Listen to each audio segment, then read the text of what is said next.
Hello everyone! Today's book is called The Remarkable Farkle McBride, about a young boy who learns lots of different instruments.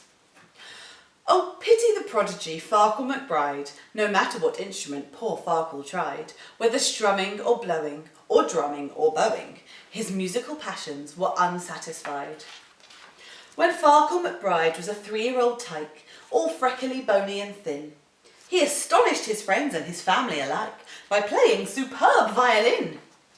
He went reedle-dee-deedle-dee-deedle-dee-dee, with all of the strings at his side. Reedle-dee-deedle-dee-deedle-dee-dee, the remarkable Farkle McBride. But when he was 4, Farkle played it no more, in spite of his parents' beseeching. He shattered the records he used to adore. He smashed up his rosin, he ripped up every score. He threw fiddle and bow to the living room floor and shouted, "Enough of your screeching!" When Farkle was 5, his melodical gift once again bore rhapsodical fruit. The woodwind inspired his spirits to lift, and he rapidly mastered the flute. He went roodle-dee-toodle-dee-doodle-dee-toot, with all of the winds at his side. Roodle-dee-toodle-dee-doodle-dee-toot, the remarkable Farkle McBride. But at 6, Farkle flung his flute into the lake. Notwithstanding its lyrical trill, he stamped on the dock till you'd think it would break. "That's it!" he exclaimed. "I've had all I can take. That tootling gives me a brutal headache. It's so wimpy and whiny and shrill." When Farkle was 7, a different sound rekindled his musical flame. He became the most expert trombonist around, and the boulevards buzzed with his name.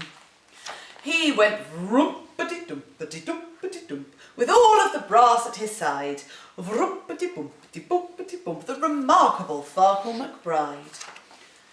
But at 8, he declared, to his parents' despair, and as everyone else might have guessed, "I can't stand the trombone with its blat and its blare. That racket is more than my eardrums can bear. So return it or throw it away, I don't care.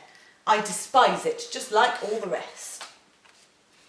When Farkle was 9, both his father and mum were bursting with pride and affection. For Farkle learned xylophone, cymbals and drum, the entire percussion section. He went boom, bash, clam and plash, all the clamour he could provide. Tingly, bing-a-bong, bumpety-crash, the remarkable Farkle McBride. But soon he fell prey to his usual gloom, despite all the praise and the flattery. First a sigh, then a sulk, then a frown, then a fume, then an ear-splitting tantrum that emptied the room. "I can't take it," he bellowed. The crash and the boom, the clang and the bang of the battery. Poor Farkle at 10, howsoever renowned, reached the end of his musical tether. But then he discovered his favourite sound: musicians all playing together.